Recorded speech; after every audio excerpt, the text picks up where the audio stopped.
ਵਿਆਹ ਦੀਆਂ ਲਾਵਾਂ ਹੋਣ ਤੋਂ ਬਾਅਦ ਹੀ ਮੇਰੀ ਵਿਦਾਈ ਹੋ ਗਈ ਤੇ ਬਹੁਤ ਦੂਰ ਦਾ ਸਫ਼ਰ ਕਰਕੇ ਅਸੀਂ ਪਿੰਡ ਪਹੁੰਚ ਗਏ।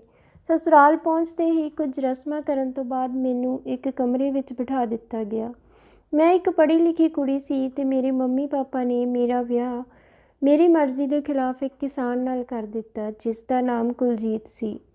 ਮੈਂ ਆਪਣੀ ਕਿਸਮਤ 'ਤੇ ਰੋ ਰਹੀ ਸੀ। ਰੋਣ ਤੋਂ ਬਿਨਾਂ ਹੋਰ ਕੁਝ ਕਰ ਵੀ ਨਹੀਂ ਸਕਦੀ ਸੀ।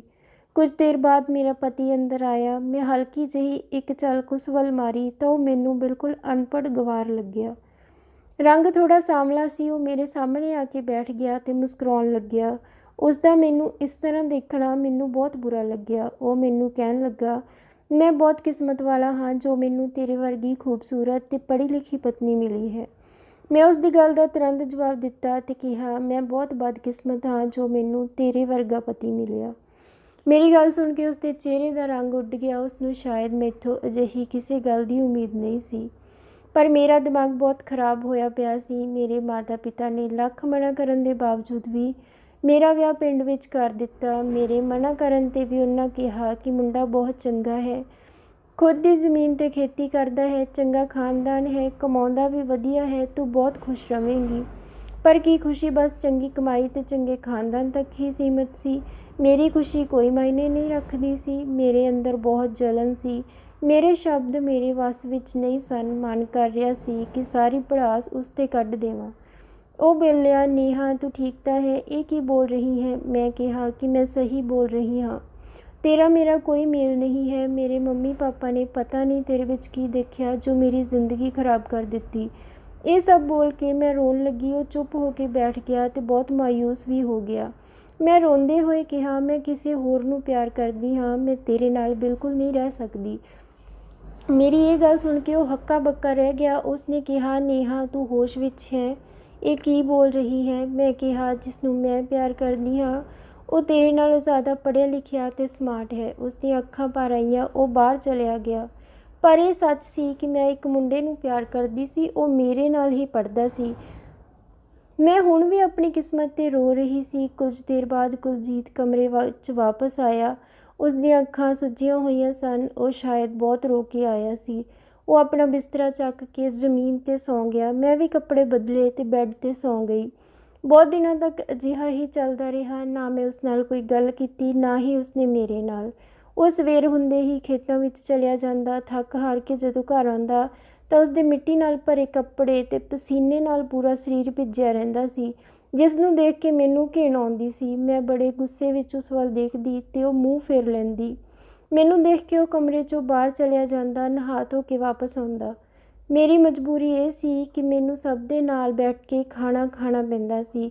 ਮੇਰੇ ਸਸੁਰਾਲ ਵਿੱਚ ਸਾਰੇ ਇਕੱਠੇ ਬੈਠ ਕੇ ਖਾਣਾ ਖਾਂਦੇ ਸਨ, ਜੋ ਮੈਂ ਬਿਲਕੁਲ ਨਹੀਂ ਕਰ ਸਕਦੀ ਸੀ। ਕੁਝ ਦਿਨਾਂ ਤੱਕ ਤਾਂ ਮੈਂ ਅੱਧਾ ਖਾਣਾ ਖਾ ਕੇ ਉੱਠ ਜਾਂਦੀ। ਸ਼ਾਇਦ ਇਹ ਗੱਲ ਕੁਲਜੀਤ ਨੂੰ ਸਮਝ ਆ ਗਈ ਸੀ ਕਿ ਮੈਂ ਉਸ ਨਾਲ ਬੈਠ ਕੇ ਖਾਣਾ ਨਹੀਂ ਖਾ ਪਾਉਂਦੀ ਸੀ। ਇਸ ਲਈ ਹੁਣ ਉਹ ਖੁਦ ਅੱਧਾ ਖਾਣਾ ਖਾ ਕੇ ਉੱਠ ਜਾਂਦਾ ਤੇ ਮੈਂ ਪੇਟ ਭਰ ਖਾਣਾ ਖਾਂਦੀ। ਮੈਨੂੰ ਬਿਲਕੁਲ ਵੀ ਫਰਕ ਨਹੀਂ ਪੈਂਦਾ ਸੀ ਕਿ ਉਹ ਸਾਰਾ ਦਿਨ ਖੇਤਾਂ ਵਿੱਚ ਮਿਹਨਤ ਕਰਦਾ ਸੀ ਤੇ ਉਸਨੂੰ ਭਰ ਪੇਟ ਖਾਣਾ ਨਹੀਂ ਮਿਲ ਰਿਹਾ ਸੀ। ਮੈਂ ਤਾਂ ਬਸ ਆਪਣੀਆਂ ਅਧੂਰੀਆਂ ਖੁਆਇਸ਼ਾਂ ਬਾਰੇ ਸੋਚਦੀ ਰਹਿੰਦੀ ਤੇ ਆਪਣੇ ਪਿਆਰ ਰੋਹਿਤ ਬਾਰੇ ਸੋਚਦੀ ਰਹਿੰਦੀ। ਮੇਰੇ ਕੋਲ ਫ਼ੋਨ ਨਹੀਂ ਸੀ। ਮੇਰੀ ਮੰਮੀ ਨੇ ਮੇਰਾ ਫ਼ੋਨ ਆਪਣੇ ਕੋਲ ਹੀ ਰੱਖ ਲਿਆ ਸੀ। ਜਦੋਂ ਮੈਥੋਂ ਰਿਹਾ ਨਾ ਗਿਆ ਤਾਂ ਮੈਂ ਸਾਰੀ ਸ਼ਰਮ ਲਿਹਾਜ਼ ਛੱਡ ਕੇ ਕੁਲਜੀਤ ਤੋਂ ਫ਼ੋਨ ਮੰਗਿਆ ਤੇ ਕਿਹਾ, ਮੈਂ ਰੋਹਿਤ ਨਾਲ ਗੱਲ ਕਰਨੀ ਹੈ। ਉਹ ਹੈਰਾਨੀ ਨਾਲ ਮੇਰੇ ਵੱਲ ਦੇਖਣ ਲੱਗਿਆ। ਮੈਂ ਉਸਦੇ ਹੱਥਾਂ ਵਿੱਚੋਂ ਫ਼ੋਨ ਖੋਹ ਲਿਆ ਤੇ ਰੋਹਿਤ ਨੂੰ ਫ਼ੋਨ ਕਰਕੇ ਗੱਲ ਕਰਨ ਲੱਗੀ। ਕੁਲਜੀਤ ਰੋਜ਼ ਦੀ ਤਰ੍ਹਾਂ ਜ਼ਮੀਨ 'ਤੇ ਸੌਂ ਗਿਆ। ਰੋਹਿਤ ਅਜੇ ਵੀ ਮੈਨੂੰ ਅਪਣਾਉਣ ਲਈ ਤਿਆਰ ਸੀ। ਇੱਕ ਦਿਨ ਗੁੱਸੇ ਵਿੱਚ ਮੈਂ ਕੁਲਜੀਤ ਨੂੰ ਕਹਿ ਦਿੱਤਾ ਕਿ ਤੂੰ ਮੈਨੂੰ ਛੱਡ ਕਿਉਂ ਨਹੀਂ ਦਿੰਦਾ? ਮੰਮੀ ਪਾਪਾ ਦੀ ਵਜ੍ਹਾ ਨਾਲ ਮੈਂ ਖੁਦ ਵੀ ਕੁਝ ਨਹੀਂ ਕਰ ਸਕਦੀ। ਕੁਲਜੀਤ ਬੋਲਿਆ, ਜੇ ਮੈਂ ਤੈਨੂੰ ਛੱਡ ਵੀ ਦੇਵਾਂ ਤਾਂ ਤੇਰੇ ਉੱਪਰ ਕੋਈ ਇਲਜ਼ਾਮ ਬਰਦਾਸ਼ਤ ਨਹੀਂ ਕਰ ਸਕਦਾ, ਕਿਉਂਕਿ ਤੇਰੇ ਮੰਮੀ ਪਾਪਾ ਦੀ ਇੱਜ਼ਤ ਮੇਰੀ ਇੱਜ਼ਤ ਵੀ ਹੈ। ਜੇ ਉਹ ਮੁੰਡਾ ਤੈਨੂੰ ਇੱਜ਼ਤ ਨਾਲ ਅਪਣਾਉਣ ਨੂੰ ਤਿਆਰ ਹੈ ਤਾਂ ਮੈਂ ਖੁਦ ਤੈਨੂੰ ਉਸਦੇ ਕੋਲ ਲੈ ਜਾਵਾਂਗਾ। ਉਸ ਨਾਲ ਗੱਲ ਕਰਕੇ ਸਾਰਾ ਇਲਜ਼ਾਮ ਆਪਣੇ ਆਪ 'ਤੇ ਲੈ ਲਵਾਂਗਾ। ਤੈਨੂੰ ਘਰ ਛੱਡ ਦੇਵਾਂਗਾ ਤੇ ਤਲਾਕ ਦੇ ਪੇਪਰ ਵੀ ਭਿਜਵਾ ਦੇਵਾਂਗਾ। ਤੂੰ ਖੁਸ਼ੀ ਨਾਲ ਵਿਆਹ ਕਰਵਾ ਲਵੀਂ। ਇਹ ਸੁਣ ਕੇ ਮੈਂ ਬਹੁਤ ਖੁਸ਼ ਹੋ ਗਈ। ਮੈਂ ਸਾਰੀ ਗੱਲ ਰੋਹਿਤ ਨੂੰ ਦੱਸੀ ਤਾਂ ਉਹ ਵੀ ਬਹੁਤ ਖੁਸ਼ ਹੋਇਆ। 2-3 ਦਿਨ ਬਾਅਦ ਮੈਂ ਕੁਲਜੀਤ ਨਾਲ ਰੋਹਿਤ ਦੇ ਘਰ ਪਹੁੰਚ ਗਈ ਤੇ ਕੁਲਜੀਤ ਨੂੰ ਕਿਹਾ ਕਿ ਤੂੰ ਹੁਣ ਜਾ ਤੇ ਤਲਾਕ ਦੇ ਪੇਪਰ ਭਿਜਵਾ ਦੇਵੀਂ। ਮੇਰਾ ਤੇਰਾ ਹੁਣ ਕੋਈ ਰਿਸ਼ਤਾ ਨਹੀਂ। ਕੁਲਜੀਤ ਉੱਥੋਂ ਚਲਿਆ ਗਿਆ। ਘਰ ਵਿੱਚ ਰੋਹਿਤ ਦੇ ਇਲਾਵਾ ਹੋਰ ਕੋਈ ਨਹੀਂ ਸੀ, ਜਦੋਂ ਕਿ ਉਸਨੇ ਤਾਂ ਕਿਹਾ ਸੀ ਕਿ ਉਸਨੇ ਆਪਣੇ ਘਰਦਿਆਂ ਨੂੰ ਸਭ ਦੱਸ ਦਿੱਤਾ ਹੈ। ਮੈਂ ਪੁੱਛਿਆ ਕਿ ਤੇਰੇ ਘਰ ਵਾਲੇ ਕਿੱਥੇ ਹਨ, ਤਾਂ ਉਸਨੇ ਕਿਹਾ ਕਿ ਕਮਰੇ ਵਿੱਚ ਚੱਲ ਬੈਠ ਕੇ ਗੱਲ ਕਰਦੇ ਹਾਂ। ਅਸੀਂ ਦੋਨਾਂ ਨੇ ਬਹੁਤ ਸਾਰੀਆਂ ਗੱਲਾਂ ਕੀਤੀਆਂ। ਉਸਨੇ ਸਾਡੀ ਦੋਨਾਂ ਦੀ ਫੋਟੋ ਲਈ ਤੇ ਕਿਸੇ ਨੂੰ ਭੇਜ ਦਿੱਤੀ ਤੇ ਆਪ ਬਾਥਰੂਮ ਵਿੱਚ ਚਲਿਆ ਗਿਆ। ਥੋੜ੍ਹੀ ਦੇਰ ਬਾਅਦ ਉਸਦੇ ਨੰਬਰ ਉੱਤੇ ਮੈਸੇਜ ਆਇਆ, ਕੁੜੀ ਤਾਂ ਲਾਜਵਾਬ ਹੈ, ਪਰ ਇਸ ਦੀ ਕੀਮਤ 3 ਲੱਖ ਰੁਪਏ ਦੇਵਾਂਗਾ। ਜਦੋਂ ਮੈਂ ਉਸਦੇ ਫ਼ੋਨ 'ਤੇ ਮੈਸੇਜ ਪੜ੍ਹਿਆ ਤਾਂ ਮੇਰੇ ਪੈਰਾਂ ਥੱਲਿਓਂ ਜ਼ਮੀਨ ਖਿਸਕ ਗਈ। ਇਸ ਤੋਂ ਪਹਿਲਾਂ ਕਿ ਕੋਈ ਅਨਰਥ ਹੁੰਦਾ, ਮੈਂ ਉੱਥੋਂ ਭੱਜ ਆਈ। ਰੋਂਦੇ ਰੋਂਦੇ ਸਸੁਰਾਲ ਪਹੁੰਚੀ।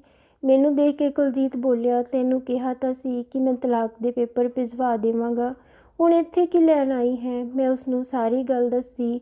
ਉਸਦੇ ਸਾਹਮਣੇ ਮੈਂ ਖੁਦ ਨੂੰ ਬਹੁਤ ਛੋਟਾ ਮਹਿਸੂਸ ਕਰ ਰਹੀ ਸੀ।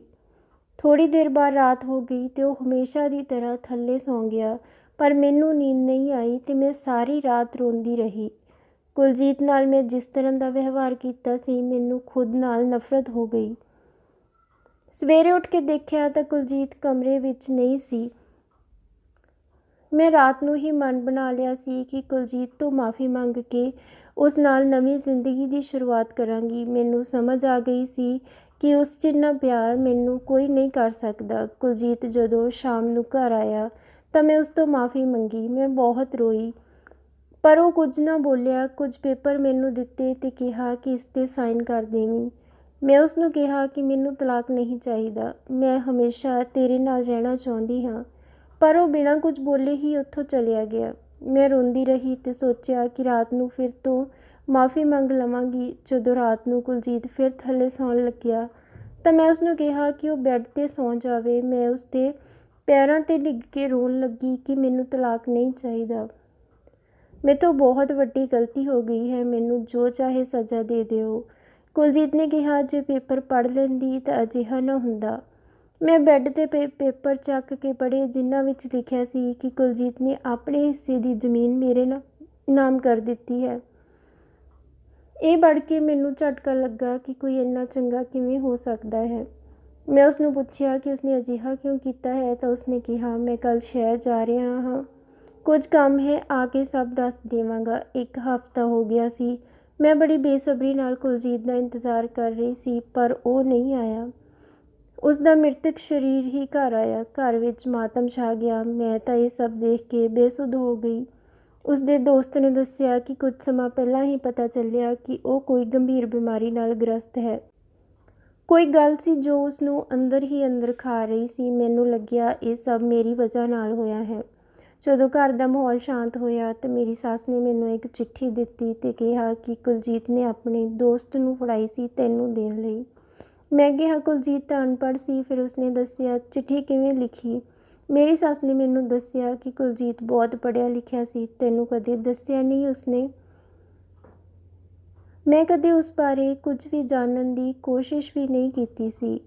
ਮੈਂ ਭੱਜ ਕੇ ਆਪਣੇ ਕਮਰੇ ਵਿੱਚ ਗਈ ਤੇ ਚਿੱਠੀ ਪੜ੍ਹਨ ਲੱਗੀ। ਲਿਖਿਆ ਹੋਇਆ ਸੀ, ਨੇਹਾ, ਤੈਨੂੰ ਜਦੋਂ ਮੈਂ ਦੁਲਹਨ ਬਣੀ ਦੇਖਿਆ ਸੀ ਤਾਂ ਮੈਨੂੰ ਤੂੰ ਬਹੁਤ ਸੋਹਣੀ ਲੱਗੀ ਤੇ ਮੈਨੂੰ ਤੇਰੇ ਨਾਲ ਪਿਆਰ ਹੋ ਗਿਆ ਸੀ। ਤੇ ਹਾਂ, ਮੈਂ ਇੱਕ ਪੜ੍ਹਿਆ ਲਿਖਿਆ ਮੁੰਡਾ ਸੀ ਤੇ ਚਾਹੁੰਦਾ ਤਾਂ ਇੱਕ ਚੰਗੀ ਨੌਕਰੀ ਕਰ ਸਕਦਾ ਸੀ, ਪਰ ਮੈਂ ਆਪਣੇ ਪਾਪਾ ਨਾਲ ਕੀਤਾ ਵਾਅਦਾ ਪੂਰਾ ਕਰ ਰਿਹਾ ਸੀ। ਉਹਨਾਂ ਨੇ ਆਪਣੇ ਆਖਰੀ ਸਮੇਂ ਵਿੱਚ ਮੈਥੋਂ ਵਾਅਦਾ ਲਿਆ ਸੀ ਕਿ ਤੂੰ ਇਸ ਜ਼ਮੀਨ ਨੂੰ ਕਦੇ ਵੀ ਬੰਜਰ ਨਾ ਹੋਣ ਦੇਵੀਂ। ਇਸ ਲਈ ਮੈਂ ਖੇਤੀ ਕਰਦਾ ਸੀ। ਜਦੋਂ ਤੂੰ ਮੈਨੂੰ ਕਿਹਾ ਕਿ ਤੂੰ ਕਿਸੇ ਨੂੰ ਹੋਰ ਪਿਆਰ ਕਰਦੀ ਹੈ ਤਾਂ ਮੈਂ ਪੂਰੀ ਤਰ੍ਹਾਂ ਟੁੱਟ ਚੁੱਕਿਆ ਸੀ ਤੇ ਦਿਮਾਗੀ ਟੈਨਸ਼ਨ ਕਰਕੇ ਮੈਨੂੰ ਇਹ ਬਿਮਾਰੀ ਹੋ ਗਈ। ਜਦੋਂ ਮੈਨੂੰ ਪਤਾ ਲੱਗਿਆ ਤਾਂ ਮੈਂ ਆਪਣੇ ਹਿੱਸੇ ਦੀ ਜ਼ਮੀਨ ਤੇਰੇ ਨਾਮ ਕਰ ਦਿੱਤੀ ਤਾਂ ਕਿ ਮੇਰੇ ਤੋਂ ਬਾਅਦ ਤੈਨੂੰ ਕੋਈ ਤਕਲੀਫ ਨਾ ਹੋਵੇ। ਤੇ ਹਾਂ, ਹੁਣ ਤੂੰ ਆਜ਼ਾਦ ਹੈ, ਜਿਸ ਨਾਲ ਚਾਹੇ ਵਿਆਹ ਕਰ ਲਵੀਂ। ਇਹ ਸਭ ਪੜ੍ਹ ਕੇ ਮੈਂ ਬਹੁਤ ਰੋਈ। ਮੈਂ ਆਪਣੇ ਪਤੀ ਨੂੰ ਹਮੇਸ਼ਾ ਲਈ ਖੋ ਦਿੱਤਾ ਸੀ, ਪਰ ਅੱਜ ਵੀ ਮੈਂ ਉਸਦੀ ਵਿਧਵਾ ਬਣ ਕੇ ਰਹਿ ਰਹੀ ਹਾਂ। ਇੰਨੇ ਸੱਚੇ ਸੁੱਚੇ ਬੰਦੇ ਨੂੰ ਇੰਨੀ ਤਕਲੀਫ ਦੇਣ ਦੀ ਅਜਿਹੀ ਸਜ਼ਾ ਹੀ ਹੋ ਸਕਦੀ ਹੈ। ਜਿਹੜੀ ਜ਼ਿੰਦਗੀ ਬਹੁਤ ਸੋਹਣੀ ਹੋ ਸਕਦੀ ਸੀ, ਮੈਂ ਆਪਣੇ ਹੱਥੀਂ ਉਹ ਉਜਾੜ ਲਈ ਸੀ। ਅੱਜ ਦਿਲ 'ਚ ਹੌਲ ਜਿਹਾ ਉੱਠਦਾ ਹੈ ਕਿ ਕਾਸ਼ ਕਿਤੇ ਰੱਬ ਥੱਲੇ ਆ ਕੇ ਇਹ ਪੁੱਛ ਲਵੇ ਕਿ ਤੈਨੂੰ ਕੀ ਚਾਹੀਦਾ ਹੈ ਤਾਂ ਮੈਂ ਕੁਲਜੀਤ ਨੂੰ ਰੱਬ ਤੋਂ ਵਾਪਸ ਮੰਗ ਲਵਾਂ।